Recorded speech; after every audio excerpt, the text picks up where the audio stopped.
Hey folks, it's your buddy Mike Messier. I'm here with my buddy Jimmy Faluca, all the way from the Northeast. Jimmy, tell me where you're at tonight, bro. I, unfortunately, am in my bedroom. I have been banished to my bedroom by my wife because I have COVID and I cannot infect the kids. Okay, well, luckily you can't affect us through the airwaves, but I know that Jimmy actually works in the hospital system, so I appreciate your service to everybody. And Ah, this thing is still a real deal, folks. So whatever you have to do, whether it's social sad to say it distance or is. yeah, I'm a vacciner. I mean, not to go into a whole political thing because I know that divides the audience, and we're here to talk about wrestling. But I did get I was a Pfizer vacciner guy. The last time I went, they slipped in Moderna without telling me, and I kind of felt a little sick for a couple of days because I think I wasn't used to the Moderna stuff. But to tell you the truth, brother, I've never gotten COVID, and so at least one person in this world gets the vaccines. It hasn't killed me yet and I've never had COVID, so I Well, can say God that. forbid, we don't need that because we need you putting out that good knowledge out there. Well, I appreciate that, bro. And Jimmy and I are going to be discussing tonight, and we do request that if you're out there watching, hop on over to One Pro Wrestling and Sports Fan YouTube channel. That's the home base for this thing. And we will take any questions you have about pro wrestling. We stick with the pro wrestling topic. And our main topic tonight, Jimmy, is a particular thing. Last night on day one, Monday Night Raw, The Rock made an unadvertised appearance. He looked great. I mean, he's getting older like we all are, but he looked really good with his sunglasses. I believe Jinder Mahal was kind of and I want to talk about that too. Jinder Mahal was doing like an anti-American, very old school 1980s Iron Sheik type of rant. The Rock interrupts him, and The Rock basically, if let me see if I get this straight. The Rock, after he banished Jinder Mahal by beating him up, he said something to the effect of, "Hey, everybody, after I leave here tonight, The Rock's going to go out and get something to eat, and I want you people to help me decide: should I sit in a booth, should I sit at the bar, or should I sit at the head of the table?" And he's obviously making a reference to his first cousin, the current WWE Undisputed Universal Champion Roman Reigns. I'm trying to remember, I think it was SummerSlam 2020 that Roman got the Universal half of that. He basically jumped into a match between Bray Wyatt and Braun Strowman. And then about a year and a half later, he merged two titles by beating Brock Lesnar at WrestleMania, and he's been champion now going on many years. We're into like 3 4 years of Roman Reigns having one of these belts. So And it's only the beginning. well, that's what gets us to this, Jimmy, because the whole preface of this conversation is, will what a lot of fans thought we would have this year is basically the build up to a rematch at WrestleMania 40 between Cody Rhodes and Roman Reigns. And what appears to be happening is that The Rock, just by making that appearance and by dropping that one sentence in the ring, now it seems like if they were going to have The Rock do that, it could be just a tease, but The Rock has so much power and so much attention on him and everything that he says and does, especially with pro wrestling fans even now, that the assumption based on this one line of dialogue is that The Rock is going to hop the line, supersede Cody Rhodes, supersede CM Punk, or anybody else, and somehow, whether he enters the Royal Rumble or not, we'll be seeing The Rock versus Roman Reigns at WrestleMania. I believe it's 40 in Philadelphia. So, Jimmy, what are your opening thoughts on this? All right.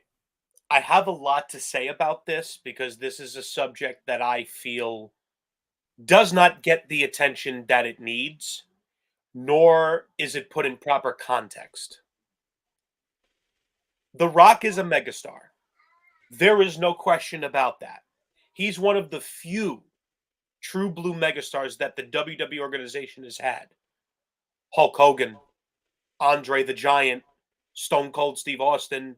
You could even make a case for Vince McMahon himself and The Rock. Those are the truest megastars that the WWE had in the aspect of just them being there made the show must see, made it better. and they elevated the game of those around them. Stone Cold Steve Austin was never designed to be the top star, but he ended up becoming the top star. Now, Mikey, I'm going to ask you a series of yes or no questions. When Stone Cold was the top star, was there a monumental gap in credibility between him and The Undertaker? No. Was there a monumental gap in credibility between him and The Rock? No. Okay. Was there a monumental gap in credibility between him and Triple H once he reached the main event scene? No. Okay. The same thing with Hulk Hogan. Was there a monumental gap between Hulk Hogan and Andre the Giant? No. No. What They about the were. Macho Man Randy Savage in terms No. of credibility of who they could beat? Right. No. No. Okay. So now we get to this Roman Reigns thing. I challenge our viewers. Don't just look at me as angry man yells at clouds. Don't look at me as the typical wrestling fan that just can't be happy. Believe me when I tell you, between work, builds, life in general, we look for reasons to be happy. We look for reasons to distract us from nonsense. But Mikey suffers from the same affliction that I have. I can't just turn off my brain and turn off my logic. One of the reasons I get along with Mikey is because he's a very logical individual. He doesn't allow people to pull the wool over his eyes. And I'm not trying to be insulting, but there's a lot of people that are willfully ignorant when it comes to this. Take Roman Reigns, look at all of his main events, look at all of the big names that he's beaten. A list that includes Bill Goldberg, Brock Lesnar multiple times, Yes. John Cena multiple times, Randy Orton multiple times, Triple H, The Undertaker, Edge, Chris Jericho, Daniel Bryan. This is a Hall of Fame list. Now, I want you to take that list and I want you to measure it against Kevin Owens, Bray Wyatt, God rest his soul, Seth Rollins, Drew McIntyre, Sami Zayn, your current Intercontinental Champion, Gunther, who has been putting in work, LA Knight, who's the hottest star that they've had in the last 6 months. I sit here and I say unto you, why is there such a monumental gap between Roman and everybody else? Is it because he's truly that much greater than them all? Or is it because it has been manufactured that he is the only one to be credible? Because I can tell you this, if I mention the idea of Roman closing night one, I get looked at like I have 20 heads. Right. But everyone else is supposed to be happy to have that consolation prize, much like Seth Rollins right now, who's walking around with a literal consolation prize around his waist or over his shoulder. There should not be a monumental gap between Roman and Rollins, Roman and Owens, Roman and Drew McIntyre. There should be a group of guys that they're all on equal footing, and when they do meet, it means something. It's no different than, no one thinks of The Undertaker as a name on the level of Hogan or Austin or The Rock. But what was the biggest selling pay-per-view of the Attitude Era? The Highway to Hell. And what was that main event? Stone Cold and The Undertaker in Madison Square Garden. To this day, that was the best pay-per-view that they ever did. With Double two baby full-time face. guys going at it. Double baby face match, by the way. Exactly. So why did I say all of that? The match between Roman and The Rock is absolutely unnecessary. It is unnecessary for a few reasons. Number one, to me, the most important of them all, that's a victory that could make somebody's career. You know the way breaking the streak could have made somebody's career, but they wasted it on Brock Lesnar, who was already a legend? Now, I'll be the first to say I would have never broken the streak. But if we had no choice and said, listen, he wants to go out that way, who are you to tell Taker he can't go out on his back? Okay, fine. Let's pick the right person to take his place. You're not going to pick someone who's already established. You're going to pick someone that they could use they could use that accomplishment to pole vault the rest of their careers. To me, it's the same principle. If you're going to bring The Rock in, why would you feed him to someone that is not going to benefit from beating him? Especially a guy in Roman who I think we could both admit we're closer to the end than we are to the beginning. So he's not going to get any bigger than what he is. Roman has hit his peak. There is no breaking through to the next level because there is no next level for him. He's not that type of guy, that megastar type guy, that just him being there makes the show instantly sell out. They did record business at the Survivor Series. Was Roman Reigns on that show?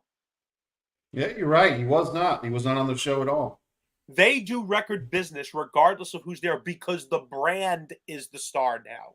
That is what they have done because they no longer want to be subservient to the wrestlers or the audience. So that's one reason. Roman doesn't benefit from it. Number two, he don't need it. Did Brock Lesnar need to break the streak? No. And that's not my words. That's Mark Calloway's words. Right. He said it on the Austin podcast. Brock didn't need it. Those were his words. I ask you this simple question. Roman Reigns, the guy who beat The Undertaker, Brock Lesnar, Triple H, all at WrestleMania, the guy who beat Daniel Bryan, Edge, at the same time, Brock Lesnar, the guy who beat Randy Orton, the guy who's had 7 WrestleMania main events, he needs the push of beating The Rock? He needs that push? Let me jump in here because we get some interactive stuff, and I think this is something that I wasn't planning to address, but we will because my buddy AJ has chimed in with an interesting proposal if he was the booker. So basically he's saying, Mikey, Roman, I'm not sure if he's saying this could happen or this will happen, but say Roman faces The Rock at the Elimination Chamber pay-per-view, which I believe is typically in February or March, the last pay-per-view before WrestleMania, or sometimes they throw Roadblock in the middle of those two. And then he's saying Roman would beat The Rock at the Elimination Chamber pay-per-view. He would be the most dominant WWE wrestler ever. And then Cody gets the John Cena treatment, and Cody beats Roman Reigns at WrestleMania 40 in Philadelphia. So basically what AJ is proposing, and I'm not sure if this is a prediction or just a proposal or just exactly. I'm not sure either with the way he framed it. But my response to AJ is, again, does Roman gain anything from beating The Rock? Because number one, he's already the most dominant. And number two, he's already hated. So we're just looking to give him another achievement. To what end? You have The Rock. He can make someone's career. Roman doesn't benefit from that victory in the slightest. He doesn't become a bigger star. And I challenge anyone to tell me how he would. I welcome it. Correct me. So that way this will stop bothering me because honestly, it does. It comes off to me, Mikey, that everyone just wants to give everything to Roman. Like he hasn't been given enough as it is.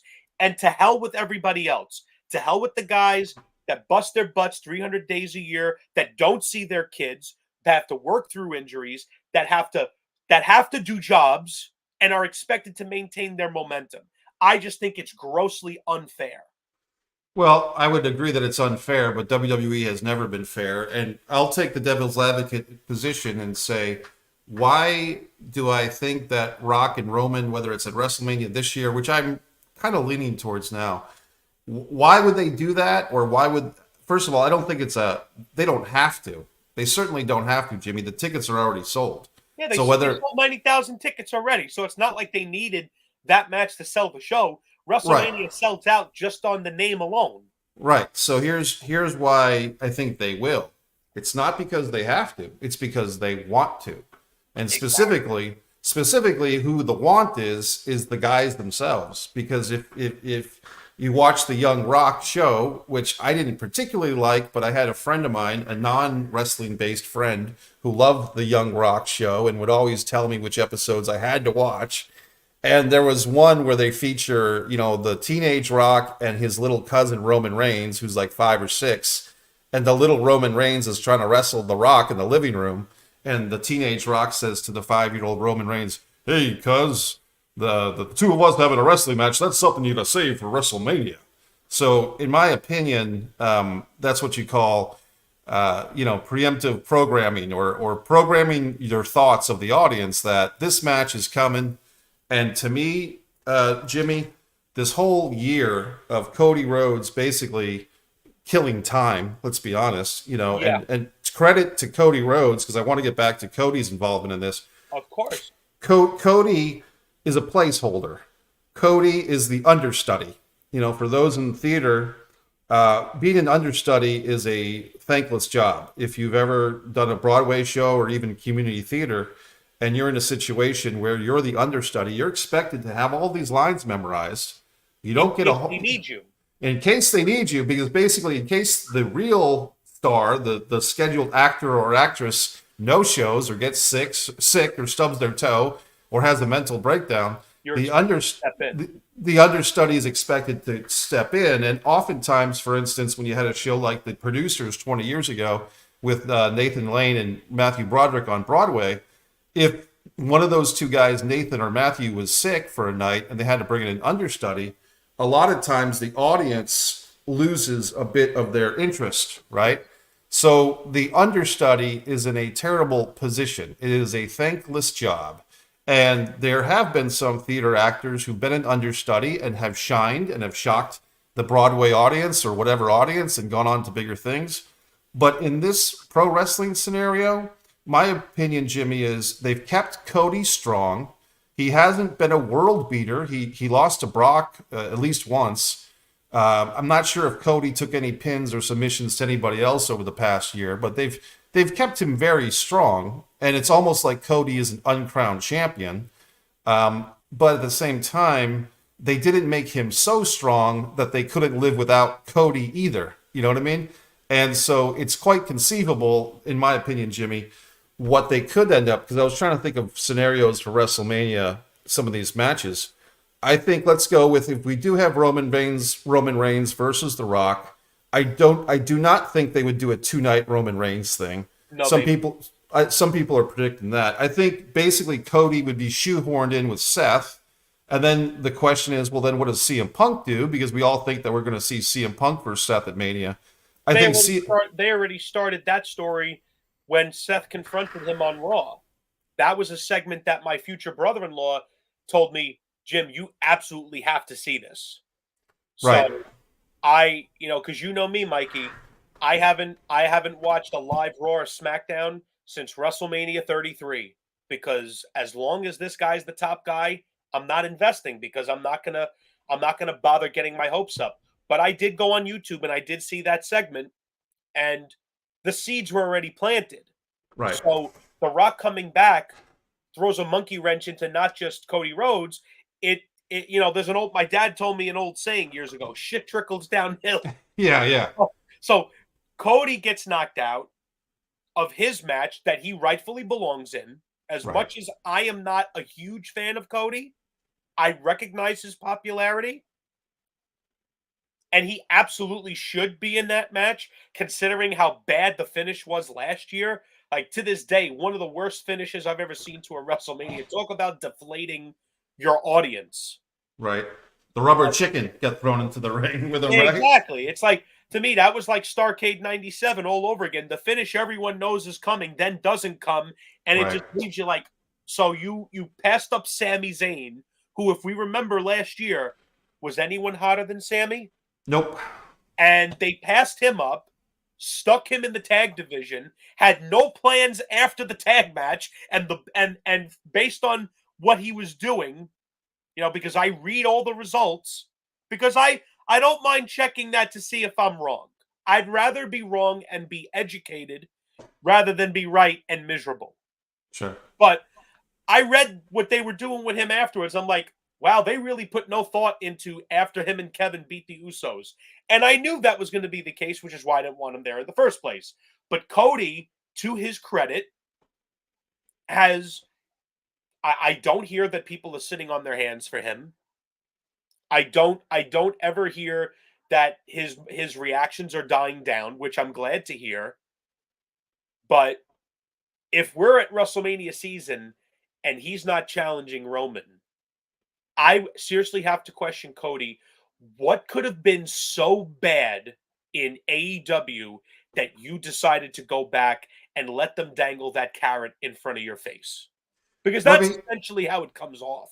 Yeah, let me jump on that, and I'm going to answer that for you, buddy. I think that Cody made a error when, look, folks, we know it's pro wrestling; they can do whatever they want. But Cody kind of booking himself in the wild, wild west that was the early AEW, and still to a measure is.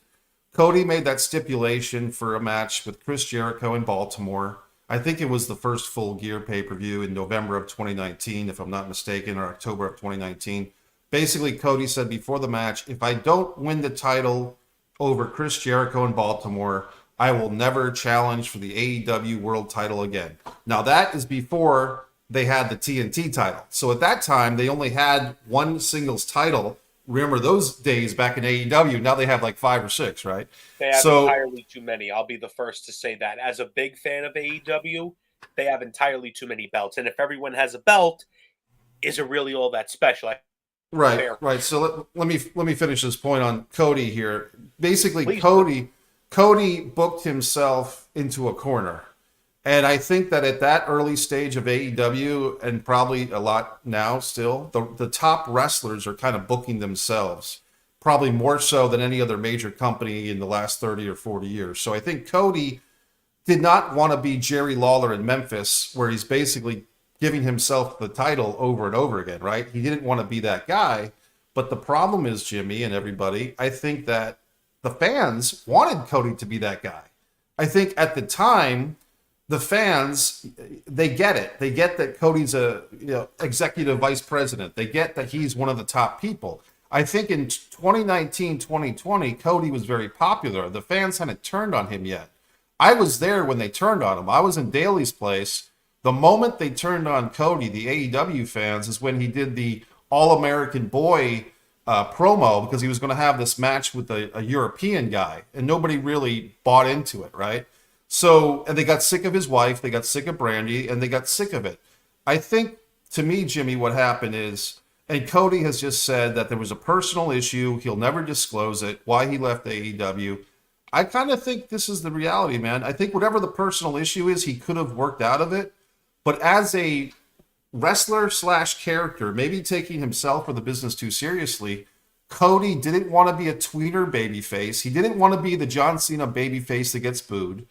And he did want to be a world champion, and he'd probably think, man, I kind of screwed up. I shouldn't have put that stip on the match with Jericho when MJF turned on me in Baltimore, because now I'll never be world champion. And the fans, because I'm just repeating myself as this TNT champion 2 or 3 times, and that's getting old, basically Cody booked himself to do exactly what he didn't want to do. But instead of being the world champion over and over again, now he's the TNT champion over and over again, which at the time was like the Intercontinental title for WWE. And I think Cody, in my opinion, Jimmy, whatever personal issue, whatever money issue, I think it all could have been worked out. I think Cody booked himself out of AEW with a stupid, silly idea with that stipulation. And he wanted to honor the stipulation. He did not want to be a wrestler who lost a stipulation match, and went back on his word. What do you think of what I just said? Well, I can tell you this. Cody takes the business seriously enough to where I can absolutely buy what you just said. But what Cody didn't understand is that there was a way out of that. Cody would have had to win some kind of a match that forces him to have a championship match. And the perfect person to do that with would have been the guy that threw in the towel, MJF. I was saying at that time, this match is totally fine because MJF revealed himself to be a prick. He revealed himself to be a traitor to Cody. MJF gets the title. Cody wins some sort of tournament or battle royal where he is the #1 challenger. He's not just coming out and challenging for the belt like he would not be allowed to do, but, well, Cody won. I'm just throwing a name out there. He won the last chance. He won the championship battle royal, so he's the #1 contender. So contractually, he has to challenge for the title. So that's how you get around it. So Yeah. if he truly left because of that, I'd be like, Cody, I could have saved you a massive headache with that. Because there's always a listen, to quote Batman, there's always a way out. There's always a way out. I have a feeling that something much deeper happened, because for him to leave a company he helped start Right. so early on, something significant had to happen. I Well, I have no idea what it could be. Like, I'm stumped with that. I think about that quite a bit. Like, ever since the finish happened at Mania last year, I'm thinking to myself, what the hell were you thinking? Because you had to know, it's the old Kevin Nash, pardon my French, because I'm about to use some swear word. It's the old Kevin Nash line. Let's book him, then fuck him. Because yeah. that's what I feel like happened. My very dear friend Larry put it in perfect perspective. They took one of the crown jewels of AEW, put him on WWE's biggest stage, and humiliated him and made him look like a fool. Because at this point, let's see, by the time we got to WrestleMania last year, that was Roman's third WrestleMania main event as a heel champion. At the 3-year mark, if you don't understand that this guy doesn't play fair, if you don't understand that he's constantly got backup coming to save his ass, and you show up with nobody, you look stupid. You look like an imbecile. It's like me and Mikey are going to a fight, but we know those guys bring shotguns and we're bringing pebbles. Right. Okay? We look stupid. So that's how, to me, that's how Cody looked. He looked absolutely stupid with that Well, finish. let me jump in with it because you said a bunch of stuff, and I want to review some of it. I think that when people, like for instance, in the Cody Rhodes documentary on the Peacock Network, a WWE produced documentary, right? So it's basically whatever their slant of things. Triple H had a little quote that went kind of viral. Triple H said something to the effect of, Cody didn't want to be the number one guy in a number two promotion. Basically saying that however big he got, he being Cody in AEW, would never equate to being the top guy or one of the top guys in WWE. Now, let me just argue that point real quick. Cody had his own reality show on either TBS or TNT. Him and his wife and the other wrestlers are doing this reality show. He also hosted that kind of. He was one of the judges on that kind of wacky, crazy show that was on during the pandemic. I think like him and Shaquille O'Neal were judges. It was actually a pretty interesting show. I didn't watch it all the time, but it was a fun, goofy. I think that's what led to Shaq coming to AEW for a Right. little bit. And I was there for that match. That's actually Jade Cargill's first ever match, was teaming with Shaquille O'Neal against Red Velvet and Cody Rhodes. So I was there for that one. So my point is, if Cody felt that WWE was such a bigger platform, he was in the process of being part of building a bigger platform, because just like Chris Jericho says that he's the Undertaker of AEW, as far as being the old guy who gets all the respect, and I believe that. I'll take that metaphor on face value. Cody was kind of the Sting of AEW. He may not have won every single time. He may not be Ambrose, who's probably having the best matches, or Moxley, John Moxley. But Cody was right up there, and I think that Yes, he was. Cody leaving AEW, not to dwell on it all night because what's done is done, but I think he kind of it hurt both. I think it was a hurt, and to tell you the truth, the fans can also blame themselves, because I feel like the AEW fans who actually booed Cody, well, guess what? You got your wish. You left. And I think that Cody, if he was not getting booed, if he wasn't the babyface getting booed, I think he probably would have stuck around. But let's move on to another point here. There's a tradition, and this is another topic I want to get into, because we have basically three people here. Actually, four. Four people in the Rhodes family, in my opinion, have been treated less than spectacular by the WWE. So, of course, we have Dusty Rhodes, and Dusty had competed in the WWF or the WWF in the late 70s and early 80s before Vince kind of went into an island, right? back when the WWF was still a part of the National Wrestling Alliance, but it was kind of undercover. But when Dusty came back in 90, there's Dusty, so we'll talk about that, 89, 91, Dusty Rhodes with the polka dots, right? Then half a generation later, 95 through, quite a ways away, because Goldust, Cody's older brother, Dustin Rhodes, back and forth between the WWF, the WWE, and TNA, and all these other promotions. But basically, when he was a WWE or WWF guy, Dustin Rhodes is Goldust. We'll get into that. I think that was a bit of a humiliation, a bit of a embarrassment to have this cowboy, Dustin Rhodes, basically play a cross-dressing, feminine character.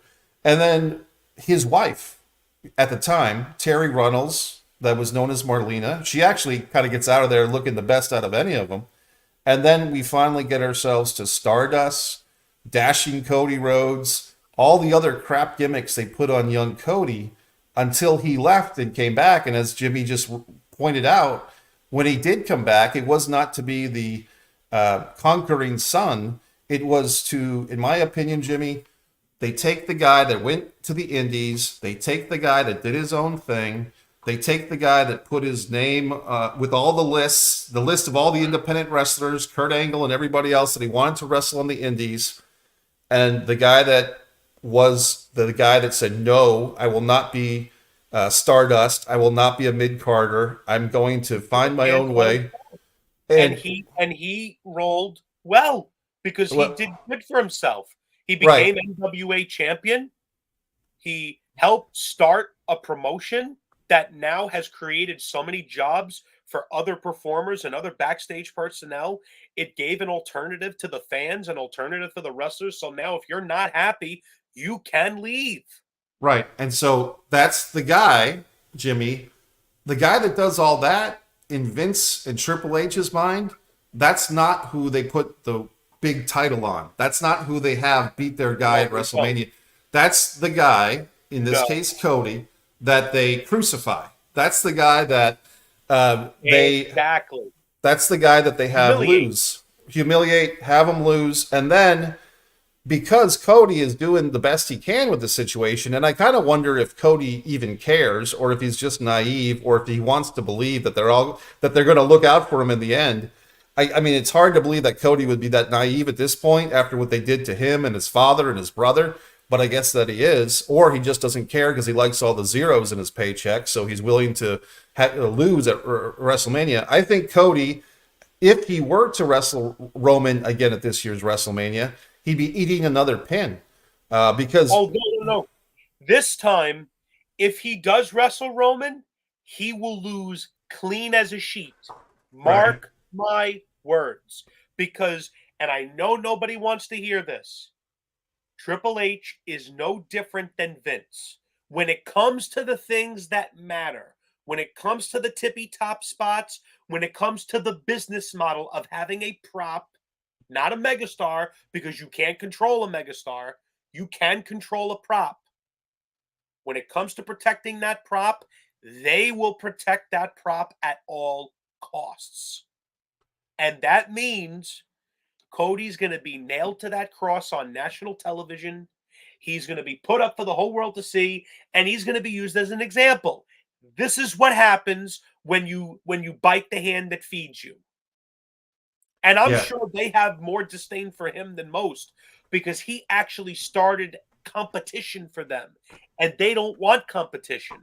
I can say that unequivocally because when they have competition, they have to actually do things the right way, meaning you have to let guys get over, which means they have more leverage, which means they have the ability to tell you, the promoter, no, I'm not doing this stupid shit because it's bad for my character. Remember how Steve Austin went to Vince and said, Vince, I'm not the ringmaster. Could any wrestler do that today in WWE? Can any of them go to Triple H say, I'm not doing this gimmick? Right. No.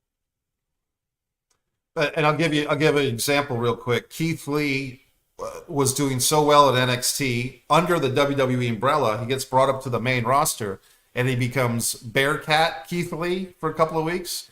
We can just list a few names here. Karrion Kross. He was doing so well in NXT as a world beater with a beautiful woman, like the Sable-esque wife, the real life wife. They take the wife Except this one away. actually liked wrestling and is talented.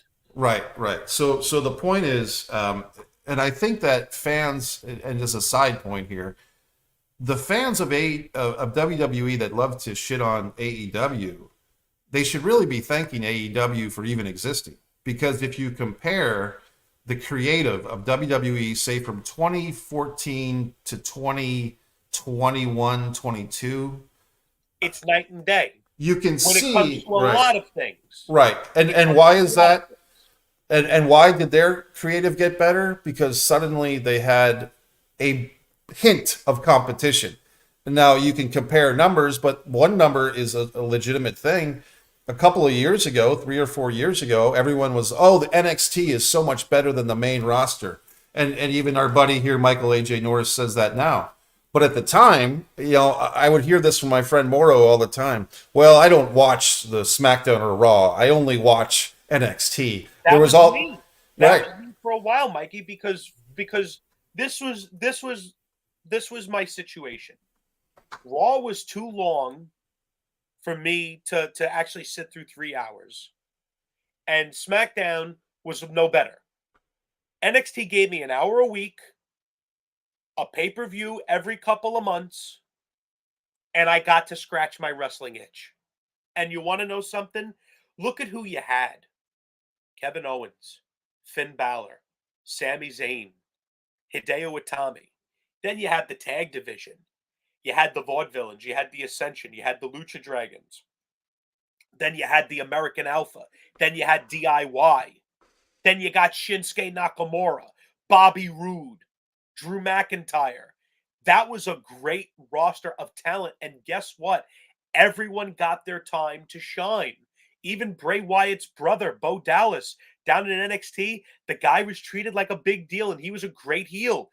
Adrian Neville, who we know as Pac, was down there. He was their champion, and he was great at whatever he was doing. And once they got to the main roster and they had to deal with Vince, it's like Vince didn't know what to do. Triple H in NXT was perfect. Triple H on the main roster, I give him credit. He has done better with certain things, but when it comes to that tippy top spot, he's no better than Vince. Because I've seen zero. Because ever since he took power, there's been zero change. I'll put it to you this way: they had to create another world title because their champion can't be bothered to come to work. This is the same guy that they false advertised Brock Lesnar so that Roman could come out and say Brock chose not to show up. You remember that? I don't actually. When was that? That was heading into WrestleMania 34. Okay, They were okay. doing Roman versus Brock 2, or as I affectionately like to call it, Beach Ball Mania. That Brock was so pissed when that match was over because no one gave a shit about it. The second the bell rang, the fans were shitting on the match because no one wanted to see it. Let me jump in on that. I remember that. I think that took place in Tampa or somewhere in Florida. It was in Florida. And actually, you're right. No. That WrestleMania was in New Orleans. Okay, New Orleans. So the fans emotionally checked out of the main event of WrestleMania. That was the same card that had the Cena Undertaker 2-minute squash match. It was the same card that will forever be defined by Nicholas, a 12-year-old kid or maybe a 9-year-old kid winning the tag team title.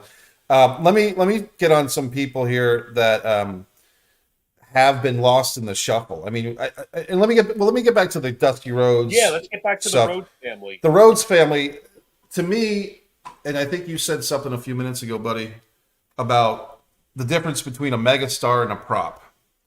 Well, in my opinion, Dusty Rhodes, the American Dream, Jim Crockett Promotions, 1985, main eventing Starrcade 2 years in a row against Ric Flair. War Games was Dusty's invention.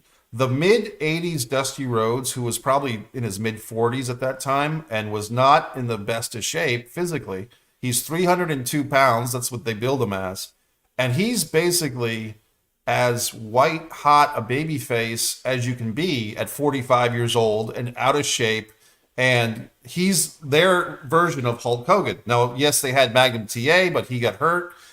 Sting wasn't Yes. right. Sting wasn't there yet. Sting didn't come around till '88. So in 85, 86, 87, when Crockett Promotions actually was the only game in town challenging WWF with pay-per-views, with promotional things like cups and 7-Eleven and stuff like that. The only competition anywhere for WWF was Jim Crockett, and Dusty Rhodes was a creative force behind the scenes, and he was a wrestler. So he's doing some of Vince's job, Vince McMahon, and he's doing some of Hogan's job. But when Dusty had a falling out in '88, when Crockett sold to Turner and Dusty wanted to bleed with the Road Warriors, and eventually Vince gives Dusty a job, and credit to Vince for hiring Dusty, but he has to give that little spin, that little rib, as the wrestlers call it. And of course, Bruce Pritchard or whoever will deny it. I think even Dusty. Oh, forget it. Right, but the Pope grave defending Vince. Yeah. I didn't mean to cut you off, but Jimmy just said that Bruce Pritchard will always defend Vince. But putting Dusty Rhodes in polka dots was the WWF, Bruce and Vince, or Pat Patterson. Okay, Dusty, we'll give you a nice 6-figure contract for a couple of years. We'll help you get out of your debt or whatever it is. We'll put you on the notebooks and some a Hasbro action figure. You'll be part of the team. But while you're a part of our team, you'll wear our uniform, and your uniform has polka dots on it.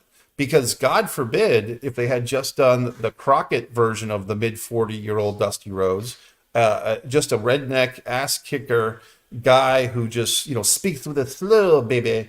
They could have done that, Dusty, but they had to pantomime him. They had to make him a joke of himself because they did not like the fact that Dusty got over without them. That Dusty was a worldwide star based on his stuff in Florida, Georgia, Texas, all the territories, Dusty in Japan.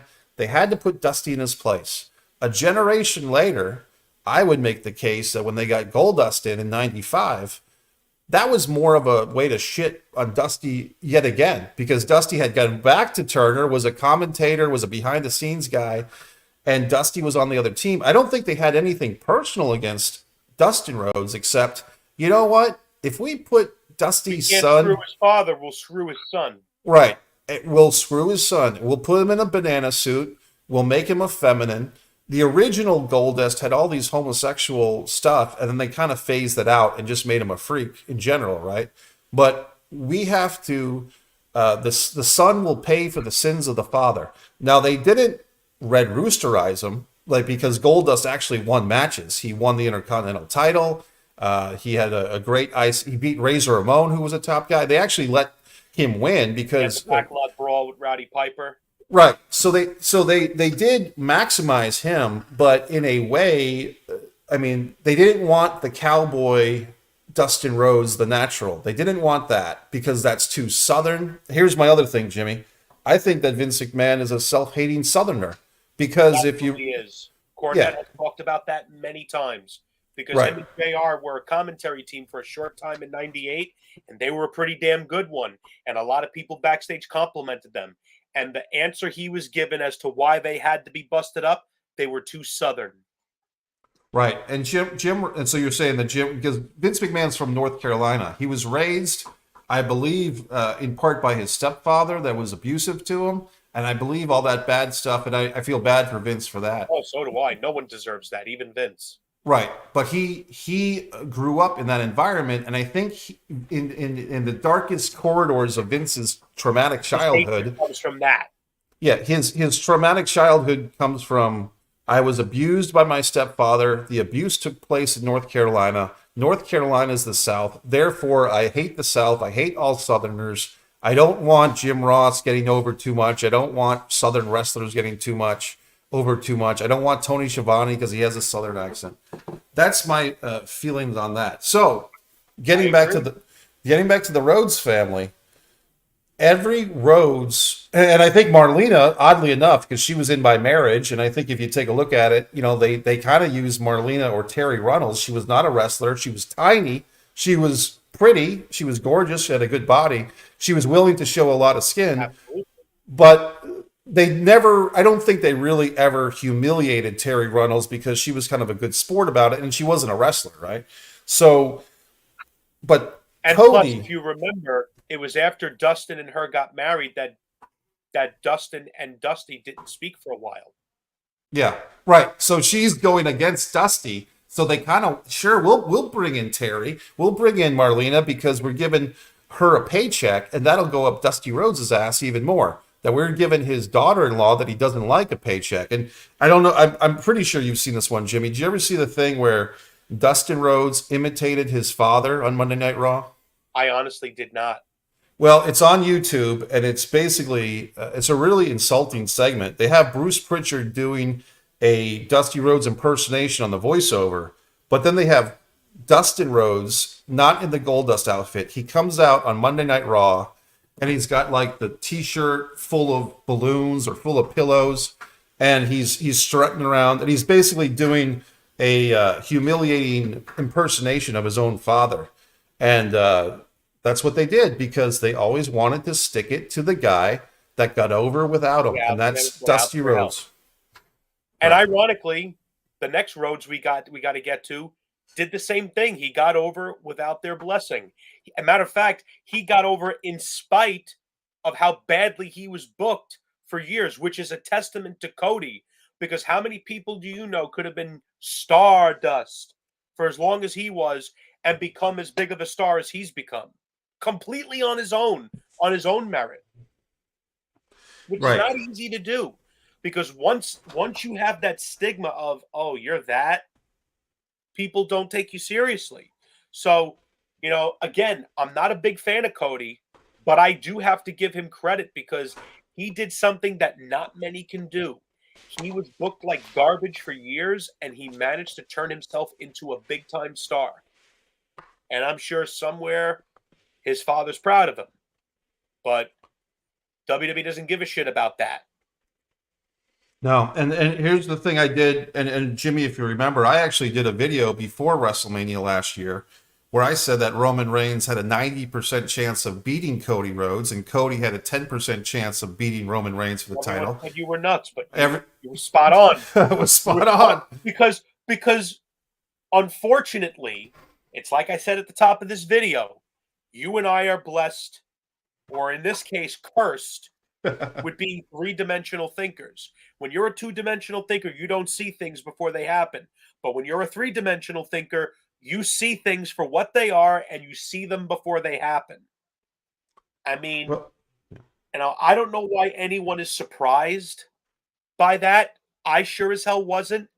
And that's why, you know, now you're seeing a lot of people, they're kind of mocking Cody. If you look at the internet, they're kind of mocking Cody. It's like, oh, you'll have to finish your story another time, which kind of a shitty thing to do, you know. And it shows to me, Mikey, I don't know if you've noticed this, is that not all wrestling fans, but there's a certain segment of wrestling fans that have a real serious lack of empathy and a serious lack of being able to put themselves in that other person's shoes. I mean, I feel one of the reasons why I'm halfway decent at my job is because I am constantly in my patient's shoes because of my sick parent. My wife's got her fair share of medical issues. As a matter of fact, she was in the hospital the week before Christmas, which was wow. tough. Thank God she's home and she's doing better. Uh, so they can't imagine working their butts off, earning their place, and still not getting their just due. Which to me, all of us have had that happen to us at one point or another in our lives. So I don't know how you don't empathize with Cody for what he's going through because he is in a no-win situation. And if he does, I'll put it to you this way, Mikey. If Cody Rhodes beats Roman clean and wins that belt at any point, I will have no problem coming on this page, coming on this show and saying I was wrong. Because I would much rather, and I said this to a friend of mine earlier today, I would much rather be wrong and see something spectacular happen than be right and have to do videos like this. Well, I'll put this out there, Jimmy, to up the stakes a little bit.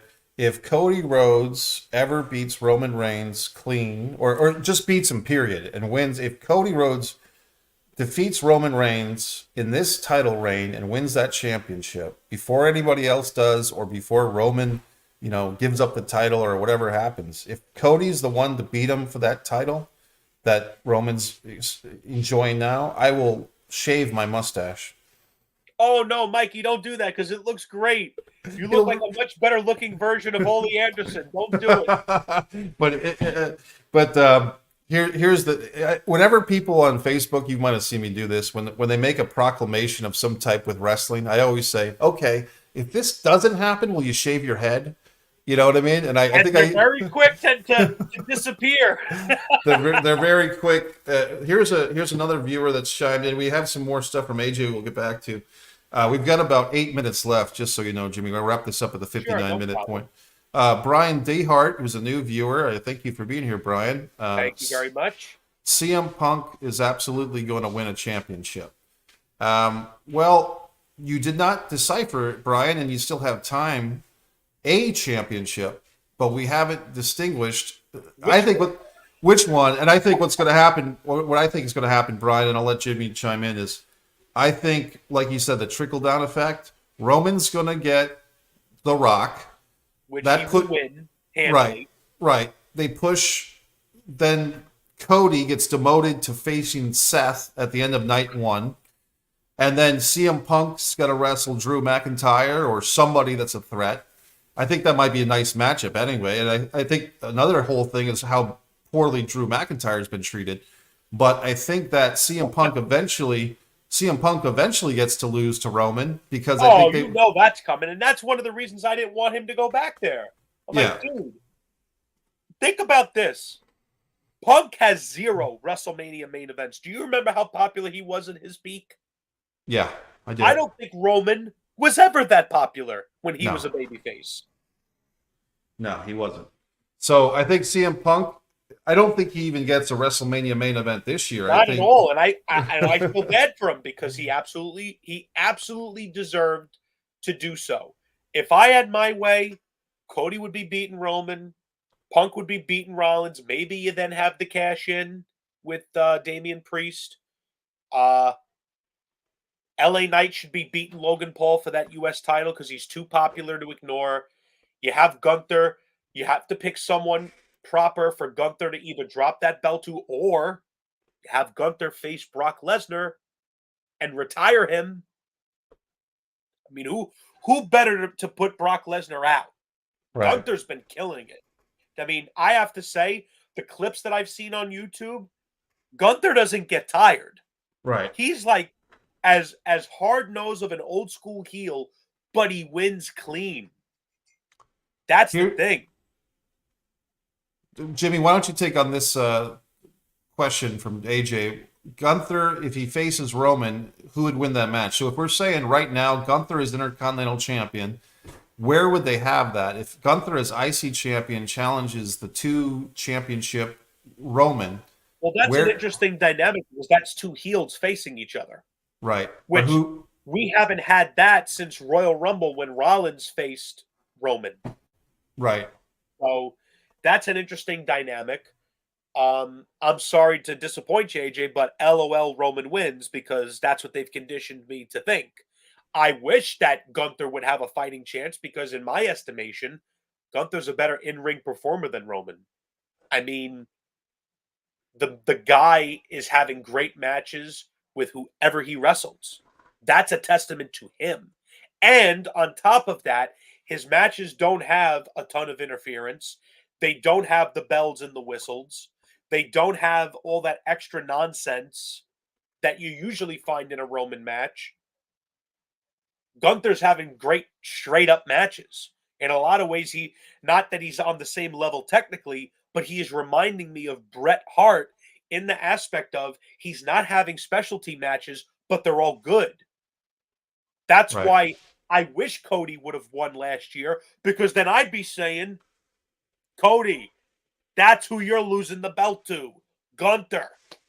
Could you imagine Gunther and Cody for the title? That would be spectacular.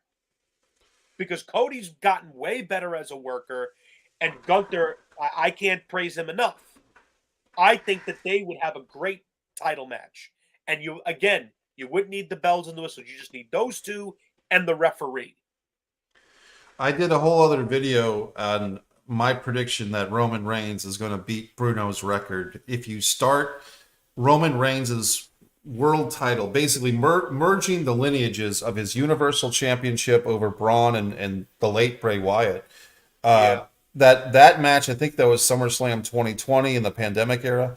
I think it actually was the pay-per-view after. It was a few days after because they had a secondary pay-per-view. I don't remember what it was. And God. Good memory. So I think basically we're headed to Roman getting the 7.5 years or wherever it takes. And I did a whole video where I explore that. The basic premise, though, is the WWE modern day, whether it's Vince or Triple H or Stephanie, they don't want you to reference Bruno Sammartino, some guy from the 1960s, as your longest reigning champion. They want or Hulk Hogan. They want the fans of today and tomorrow to reference somebody they know, which would be Roman Reigns. So even the 5-year-old kid, right? In the 5-year-old kid now that can remember Roman Reigns as a longtime champion, when he grows up to be 35, 40, 50, when that 5-year-old kid of 2024 has kids of his own, they can reference Roman Reigns as the longest reigning champion in the year 2050 or 2060, as opposed to some guy from 100 years earlier named Bruno Sammartino that they can't make money off of. So my whole point was they're not totally erasing history, but they're modernizing history. That's why the New Day beat Demolition's reign. That's why Gunther beat the Honky Tonk Man's record reign. The other thing I want to say real quick, buddy, is when people are saying that Roman Reigns is going to beat Hulk Hogan's record, Hulk Hogan doesn't have a longevity record. No, Bruno does. Right. Hogan's on the list. Hogan's third or fourth down on the list after another Bruno and Backlund, and then I think Hogan's third after them. But my point is, there is no Hulk Hogan record or Pedro Morales record. They just like there's not one of the GOATs. You're the GOAT, the greatest of all time, or you're somebody else. There's not 20 GOATs, folks. What some don't understand, and I mentioned this a little earlier, and then we'll wrap it up. The main thing with Roman Reigns is he is their biggest pet project. Right. He is their experiment of just picking someone out, saying, okay, we can control him. He will do as we say. He'll be a model citizen. He's our top star. And just put everything behind that person. And anyone who is a threat, we will circumvent, we will sabotage, we will undercut, and that's just the way it is. That's why, to me, and I don't know where you stand on this, Mikey, whatever he does is tainted to me because that top spot was handed to him on a silver platter. It's not like he was the most over guy in the business and then he got the spot, or he was the second or third.